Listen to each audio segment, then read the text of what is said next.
So we have all heard of Molech, the horrible deity to whom babies were sacrificed, right? I hear about this actually an awful lot when I discuss just Old Testament issues in general.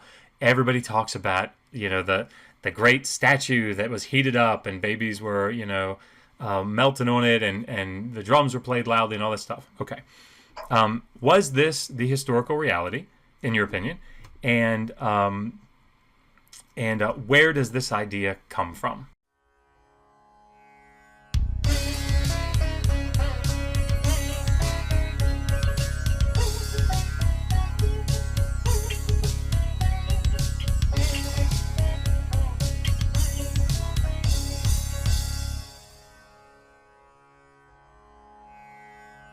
Yeah, so the idea of a god named Molech, without going too much into Hebrew grammar, comes from the way the Hebrew preposition la, which means two or four. It can mean a lot of things, just like prepositions in English can mean a lot of things. I go to the store with my wife. I hit the nail with a hammer. Those are two very different widths. Right? So la, Hebrew la, can do a lot of things. One of the things it can do is mean two. So it says, talks about in the Bible, passing over a child, sometimes in fire, la, Molech, which historically people have understood as to Molech, and Molech must be some being to which children are passed over by fire, which must be sacrificed to a deity, which is a perfectly reasonable way to understand the Hebrew.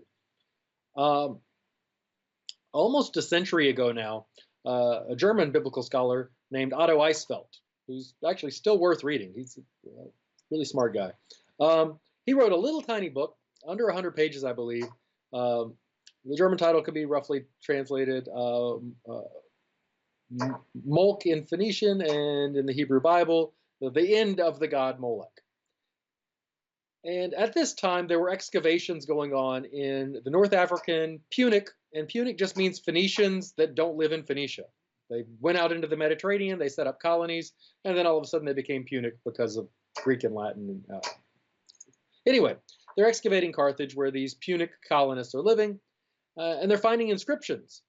And the inscriptions seem to be talking about child sacrifice. And they call the sacrifice a molk. It's a molk sacrifice. It's the name of a sacrifice. And at the time, Eisfeld only had a handful of these inscriptions. Since then, we have quite a few more. And Eisfeld said, wait a second, molk, child sacrifice. In the Hebrew Bible, we also have molk. Another one of the things the preposition la in Hebrew can do is to mean as. So if you sacrifice a cow, you can sacrifice it la olah, as a burnt offering, a whole offering, Holocaust. And he said we shouldn't be reading this, that children are passed over by fire, la to a god Molech, but la as a Molech sacrifice. He went further and said, well, if they're sacrificing them as Molech sacrifices, then, okay, who's the god that's getting them? And Eisfeld said, well, as far as we can tell, by far the most popular deity in ancient Israel was Yahweh. These sacrifices are said to have taken place in the Hinnom Valley, which would have been in not quite spitting distance, but definitely eye shot of the Jerusalem temple, where Yahweh's shrine was. So Eisfeld said, no, they're not sacrificed to a god Molech, but they were being sacrificed as Molech offerings to Yahweh.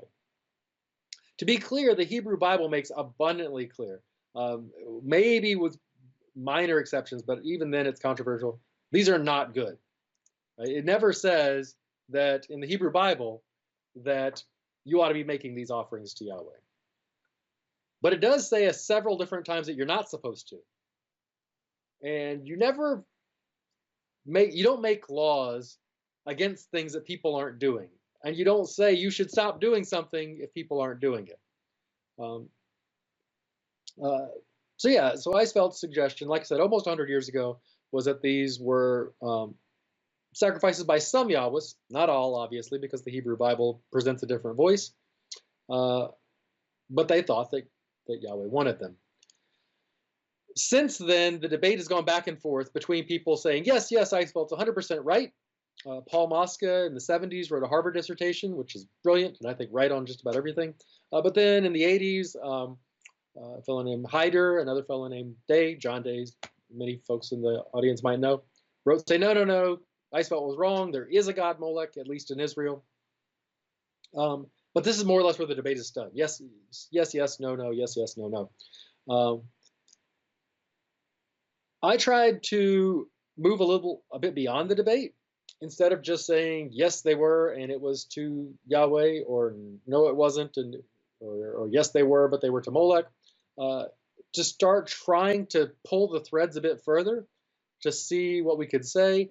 There's been some assumption in previous literature that if they were sacrifices to Yahweh, then they must have been a very ancient part of the Yahwistic cult that the Israelites just inherited when they came into the land of Canaan, and as far back as there were Israelites, there would have been these Molech offerings.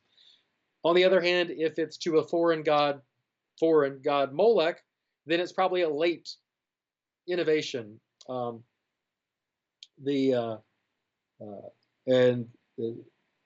idea that if they're sacrificed to Yahweh, they must be old, and if they're sacrificed to Molech, they must be new. To me, that didn't naturally follow. So one of the things I hope that I convince at least one or two people of is that you can have innovations in the Yahwistic cult late, and they can be forward influence. And I think the Molech offerings are an example of that.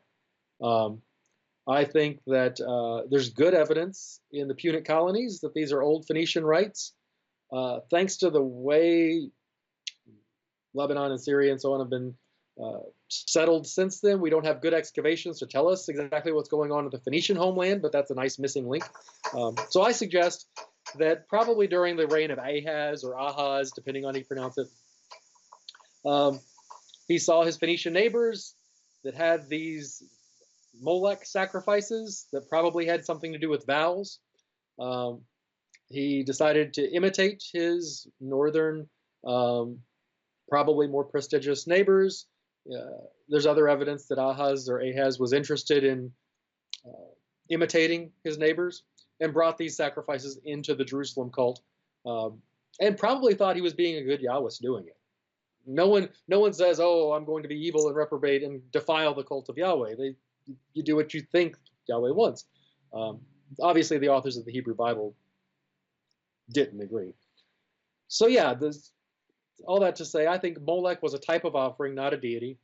I think that they were offered probably during the reigns of Ahaz, and Manasseh.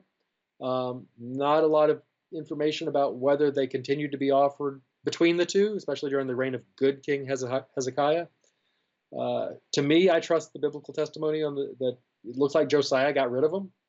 But there was some memory that for a century or so, these types of offerings took place just down the hill, literally, from the Jerusalem temple, and were part of the Yahwistic cult.